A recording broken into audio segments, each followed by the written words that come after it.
graça de Deus, seu favor sobre as nossas vidas, sobre mim, sobre você, todo instante. O favor de Deus é o que nos sustenta, né? Se não fosse o favor de Deus, nós nem estaríamos aqui. Porque nós, por nossos próprios méritos, nós não teríamos condições de chegar a lugar nenhum. A gente vai na força do braço até um determinado ponto em que as nossas forças elas vão se esvaindo e vão se perdendo essas forças e nós vamos cansando da caminhada, cansando da jornada. A graça de Deus é o que nos sustenta, é o que nos mantém de pé, é o que nos mantém vivos na caminhada, porque a gente com a nossa força, com a força do braço, a gente caminha até um pedaço e nossas forças vão se acabando. E muitas coisas nós podemos fazer para melhorar um pouco daquilo que nós somos, mas nós vamos encontrar as nossas limitações. Cada um de vocês. E a maioria das pessoas, elas, sem exceção, cada uma delas tem um pouquinho de justiça própria. Sem exceção. Nós procuramos ser justos aos nossos próprios olhos. Certa vez, Samuel disse para Saul que houve um tempo que você era pequeno aos seus olhos. Eu citei esse texto aqui para citar em relação a esse assunto sobre a justiça própria. Cada um de nós tem um pouquinho de justiça própria. Todos nós achamos que podemos resolver qualquer situação. Todo esse assunto que eu estou fazendo essa introdução dessa justiça própria, e digo que cada um de nós tem um pouco, e digo que cada um de nós pode caminhar um pouco na força do braço. A força do braço é a justiça própria. De acordo com o que nós pensamos, de acordo com o que nós sentimos, de acordo com as nossas vontades. Nós podemos caminhar um determinado tempo, mas um determinado tempo você vai cansar. Porque nós não podemos nos justificar. A lei de mandamentos veio e nos mostrou que nós não conseguimos ser justos o tempo todo, por nós mesmos. As nossas tradições, muitas vezes a nossa maneira que fomos criados, e as pessoas mais experientes, que viveram muitos períodos de tempo, essas pessoas têm conceitos muito maiores que os mais novos, principalmente os mais idosos. E é muito difícil, muitas vezes, você mudar a maneira de uma pessoa pensar. É muito difícil você mudar a maneira de uma pessoa encarar certas posições, certas circunstâncias. E é isso que eu queria que vocês despertassem. Que isso pode ser dentro de você uma justiça própria. O que você pensa, principalmente. E muitas pessoas não abrem mão do que pensam, em vez de continuar caminhando naquilo que já sabe, naquilo que pensa, naquilo que sente, experimentar, viver na justiça de Deus. A justiça de Deus em Cristo Jesus, Ele nos justificou, Ele nos tornou justos pelo seu sacrifício na cruz do Calvário, por intermédio da sua graça. Quando nós cremos nessa graça, nós temos acesso a ela. E nela somos atraídos a Deus, temos paz com Deus. Mas é muito difícil nós mudarmos a nossa maneira de pensar, por causa desses fatores e outros que, enquanto eu estou falando, você está pensando outros fatores que você mesmo sabe, que eu não sei, mas que o Espírito Santo está falando com você, que o Espírito dessa palavra está falando dentro de você. Coisas que você precisa, nesta jornada da fé, nesse caminho de crescimento, tratar com você mesmo. Não é um outro que vai tratar, é a própria palavra de Deus que nos convence É a palavra de Deus revelada em nós, com o Espírito Santo nos convencendo do pecado, da justiça, do juízo. Eu cheguei a dizer aqui, acho que foi na quinta, no domingo passado, que o certo e o errado estão dentro de nós. Sempre. Naqueles que tiveram a consciência iluminada, nasceram para o Evangelho, o certo e o errado está lá. Mas também o certo e errado está para aqueles que também não tiveram a consciência iluminada, mas lá dentro deles, eles sabem o certo e o errado. Porque a consciência deles os acusa e os defende. Então o caminho da justificação pela fé, da graça de Deus, caminhar nesse processo sem depender de tudo isso que eu falei, depender da sua força, da sua capacidade. Você conhece pessoas muito capacitadas, aqui no nosso meio tem pessoas muito capacitadas, em todas as áreas. Mas a nossa capacidade nesse plano material, neste mundo, em relação à justiça de Deus e à graça de Deus, de nada vale.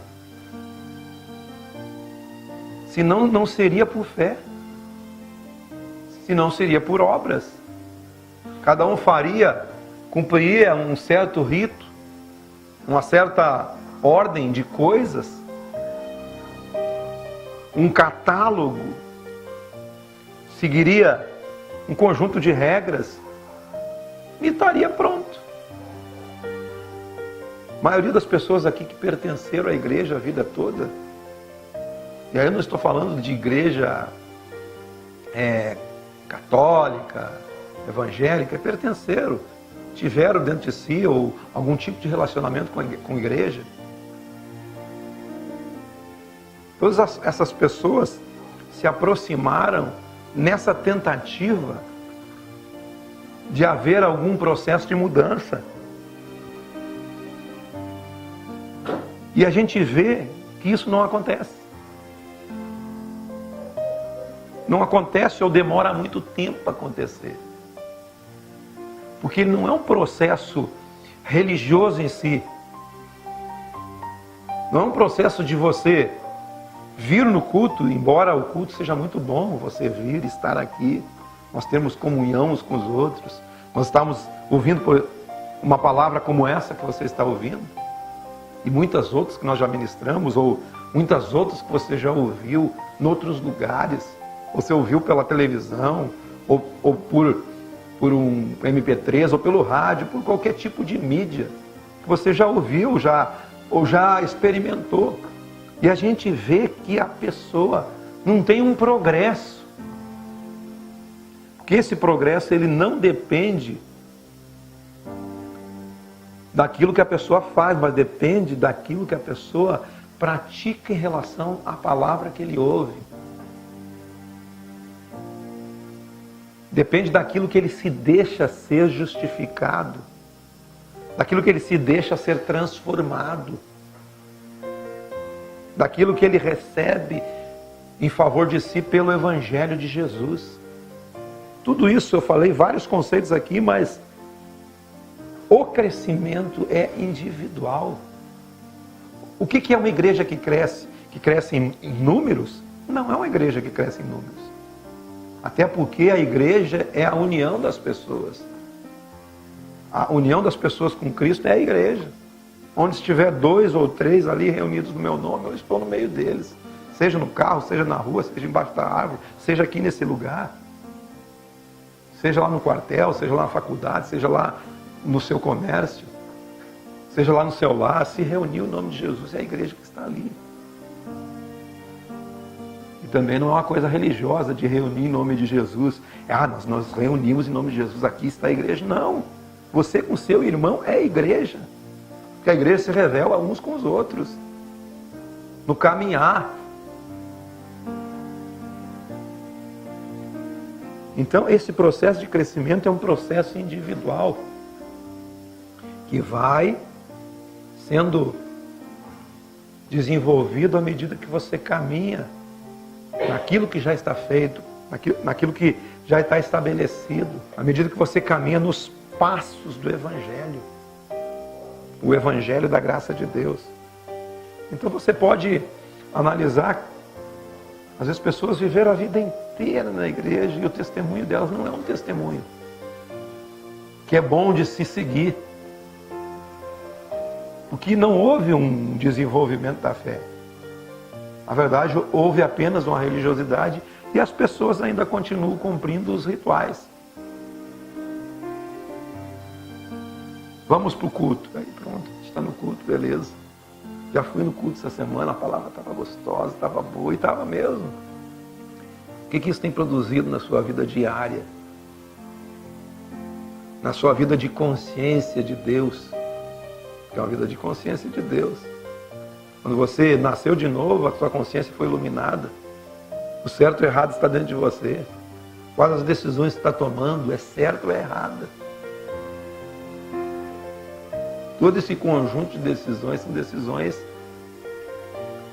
que tem que ser decisões baseadas nesse crescimento em Deus. Tudo está em nós. Não é por justiça própria, não é por esforço, mas pelo que eu creio. Minhas decisões começam a mudar. Esse é o processo do Evangelho que nós estamos ensinando. O processo de Deus em Cristo Jesus. Apresentando Jesus para vocês. Apresentando o Evangelho na sua simplicidade. As coisas básicas da fé. Ontem eu estava ouvindo algo de como algumas pessoas na Bíblia tiveram coragem de se expor em relação ao Evangelho. Ninguém pediu nada para Zaqueu. Ele teve uma coragem incrível. Primeiro subir numa figueira para ver Jesus. Jesus não lhe pediu nada. Ele teve a coragem de procurar Jesus e dizer para Jesus: se eu tenho defraudado alguém, eu vou devolver 4 vezes mais.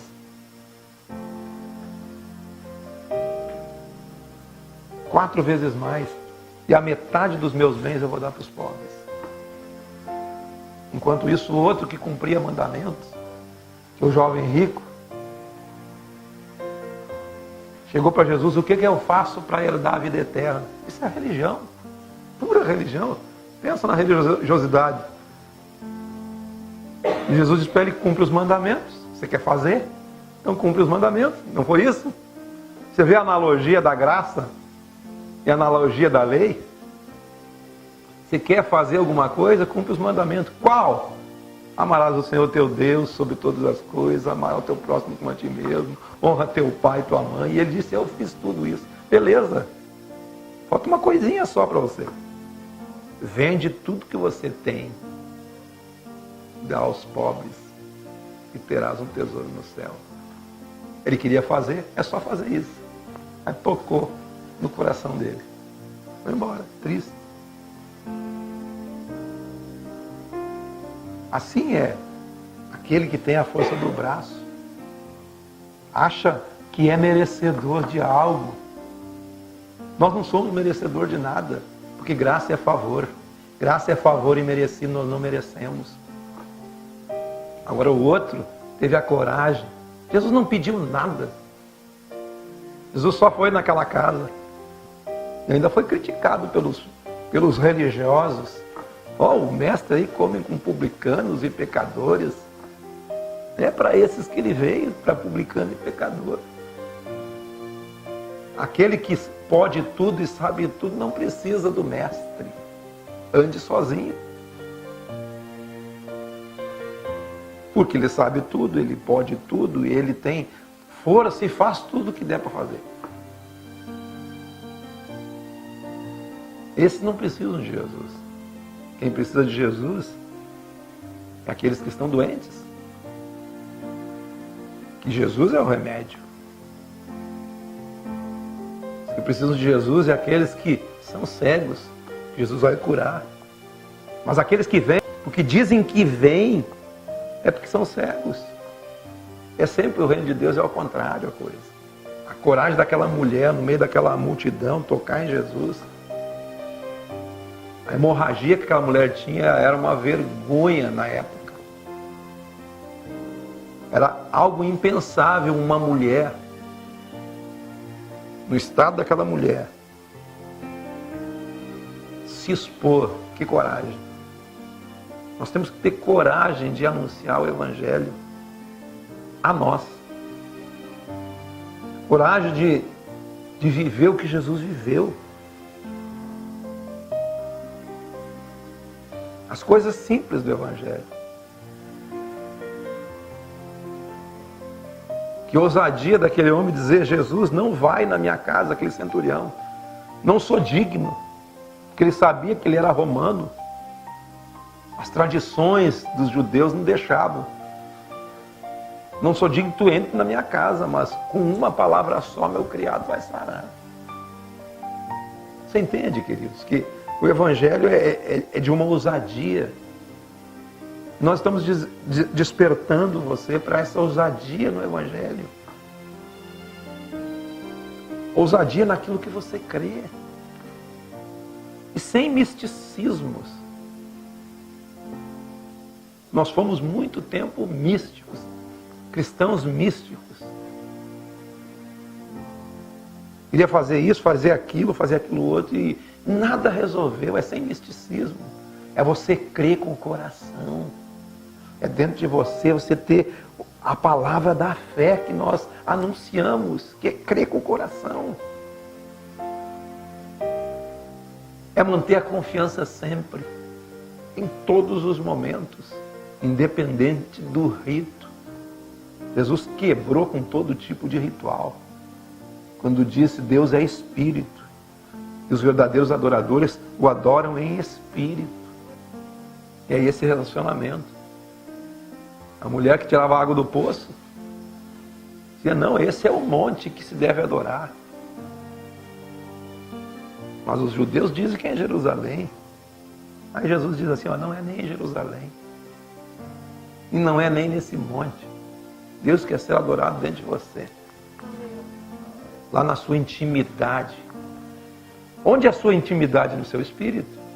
Você pode estar com uma multidão no seu lado. E você está no espírito conectado com Ele. Isso é adoração. Porque Deus é espírito. Então é esse desafio da fé. De viver o Evangelho dentro de você. Você tendo a certeza, confiando em Jesus. Vivendo a vida diária.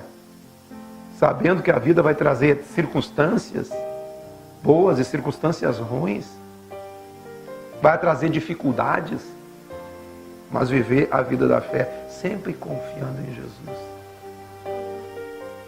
Porque você já não está mais aqui, você já está ligado nele.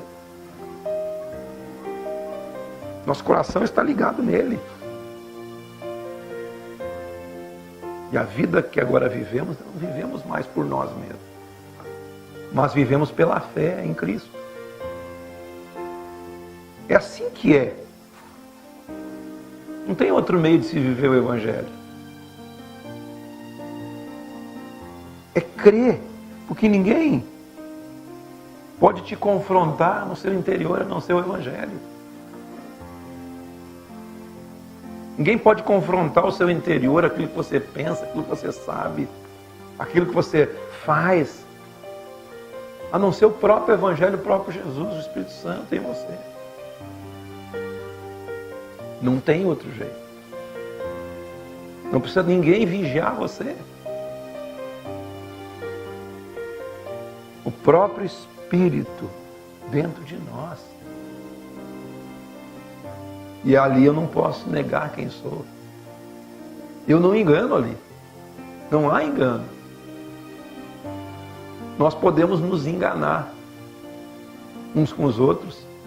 Como muitas vezes falamos: eu me enganei com fulano. Eu me enganei com Beltrano. Eu me enganei com aquela pessoa.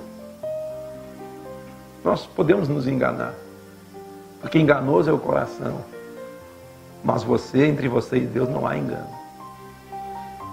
A palavra de Deus diz que todas as coisas estão nuas e patentes diante dele. E o Espírito testifica diante de nós todas as coisas. A palavra de Deus é como uma espada. O que Deus está plantando em você é como uma espada de dois gumes. Vai na divisão da alma e do Espírito. Então você sabe de tudo.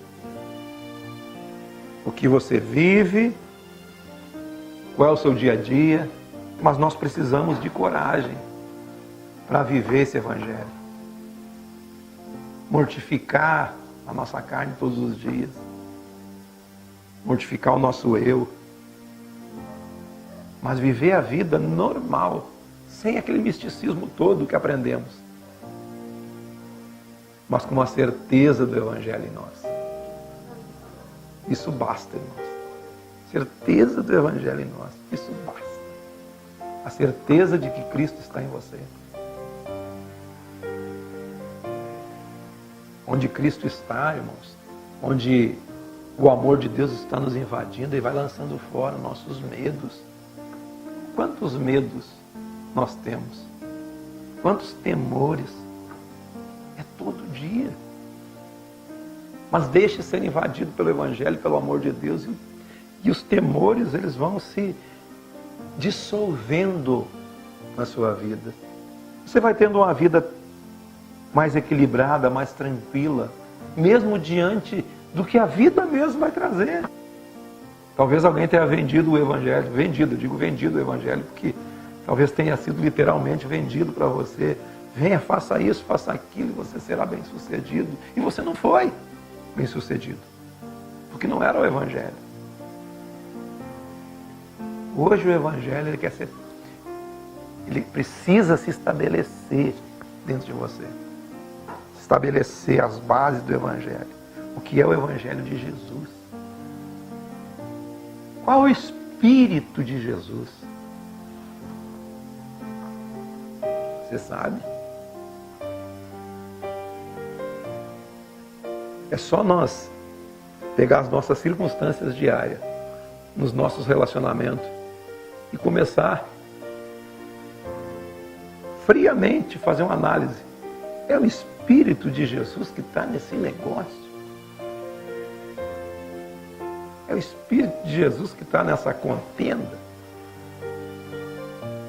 É o Espírito de Jesus que está agindo nessa situação, que se levantou contra esse e contra aquele. Porque as situações, irmãos, é esse contra aquele. Todas elas. Tudo que for situação fora do confronto do relacionamento humano, não é a circunstância. Porque o material, ele não reage com um ser inteligente. Eu pego essa cadeira, tiro para ali, ela fica, ela não revida.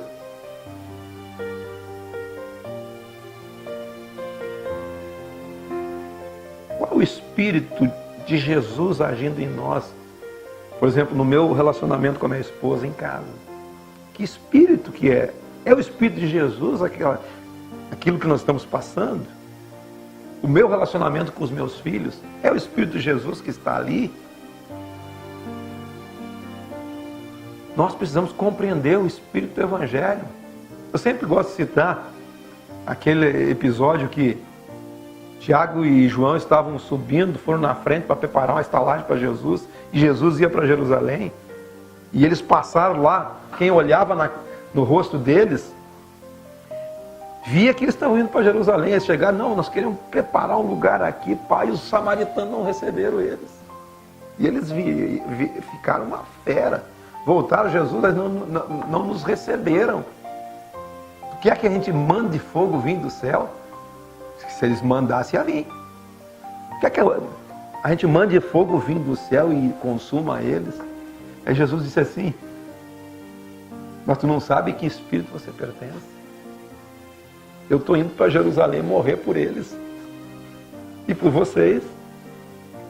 Precisamos saber que espírito pertencemos na nossa caminhada.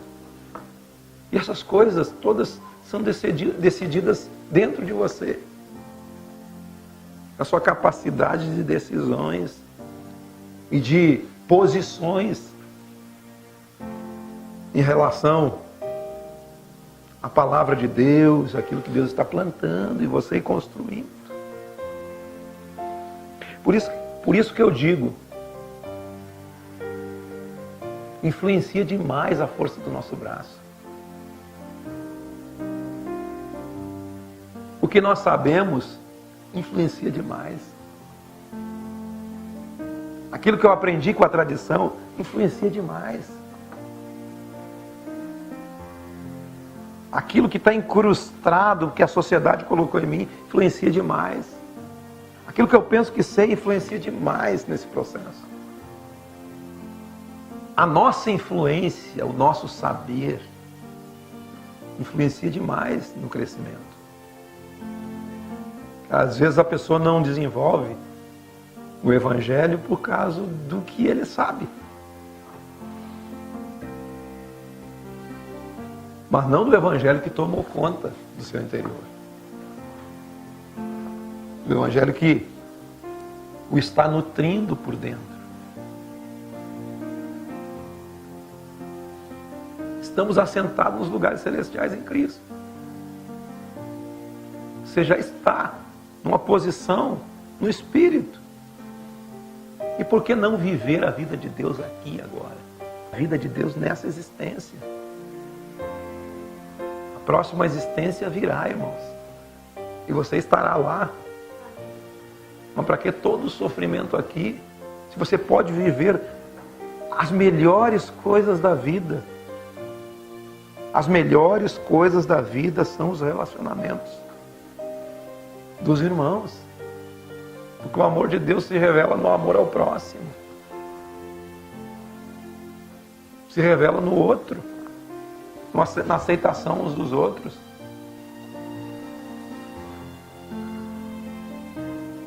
Romanos 4:1 diz assim: que pois diremos ter alcançado Abraão, nosso pai, segundo a carne? Porque se Abraão foi justificado por obras, pela força do seu braço, pelos mandamentos, por aquilo que ele pode fazer, por sua capacidade intelectual, por suas tradições, por sua comunidade e assim por diante. É tudo isso que quer dizer a justificação por obras, justiça própria. Se ele foi justificado por tudo isso, ele tem do que se gloriar, mas não diante de Deus. Porque ninguém, irmãos, por tudo isso que eu falei, pela sua capacidade, pelo seu intelecto, por suas emoções, ninguém é justificado diante de Deus. Então como é que eu sou? Eu sou justificado pela fé. Quando eu creio no que Ele já fez e deixou disponível para mim e para você desfrutar. Versículo 3. Pois diz a Escritura: Abraão creu em Deus, e isso lhe foi imputado para a justiça. O que é imputado para a justiça? Quando você crê. Tudo que você crê é imputado, é a própria justiça. Então, quando você crê, já é.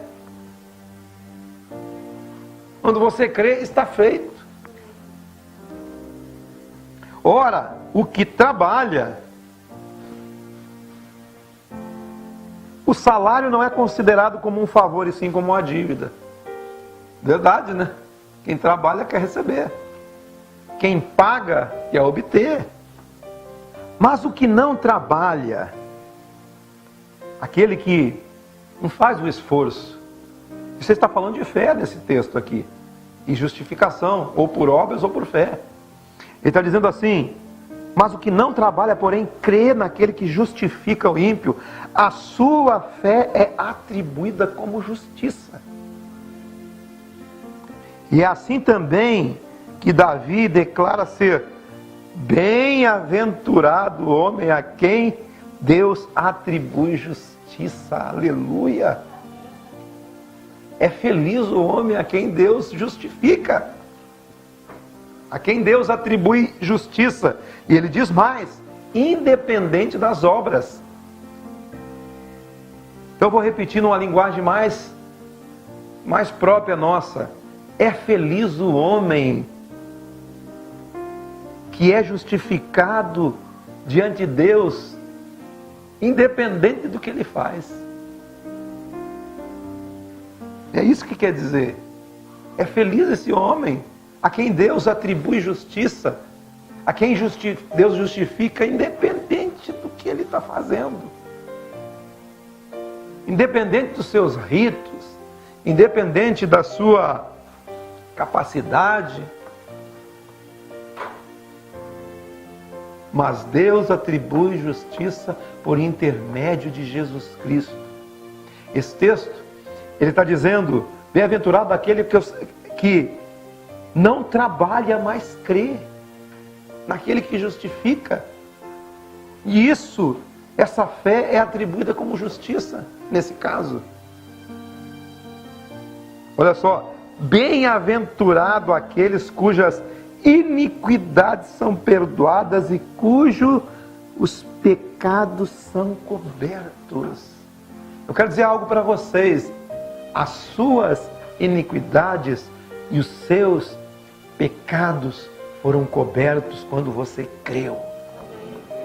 Eu vou repetir. As suas iniquidades são perdoadas e os seus pecados são cobertos quando você creu.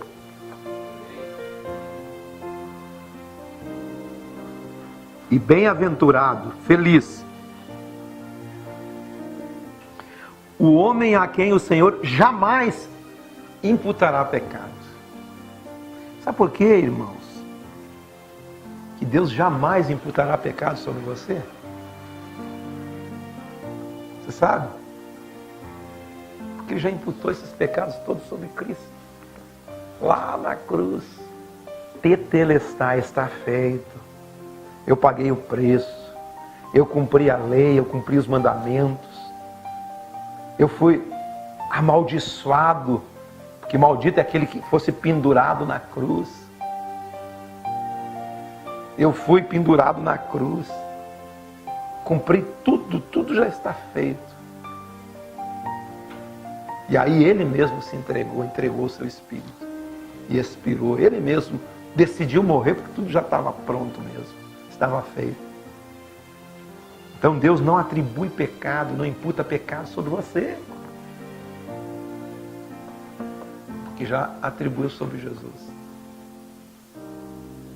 Mas eu posso pecar livremente? Claro que não. O cara que sabe que está perdoado por Jesus, ele não vai pecar livremente.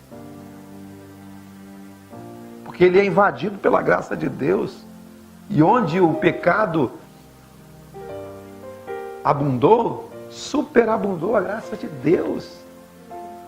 Vem, pois, esta bem-aventurança exclusivamente sobre os circuncisos, aqueles que cumprem obras, ou também sobre os incircuncisos, aqueles que não fazem nada, não trabalham, mas creem. Visto que dizemos a fé foi imputada a Abraão para a justiça. E como, pois, foi-lhe atribuída, estando ele já circuncidado ou ainda incircunciso? Não no regime da circuncisão, e sim quando era incircunciso. Antes que houvesse algum tipo de lei, Abraão creu. Antes que você faça qualquer coisa, e a gente dê uma cartilha para você seguir aqui. Poderia muito bem chegar aqui, irmão, faz isso, e vai dar certo, você vai para a eternidade, vai viver bem. Mas não é assim. Porque essa cartilha nós não conseguimos cumprir. É só Jesus que cumpriu para nós na cruz do Calvário. Mas quando você crê, as suas iniquidades são perdoadas, os seus pecados são cobertos, e jamais o Senhor imputará pecado sobre você. Mas você precisa andar liberto.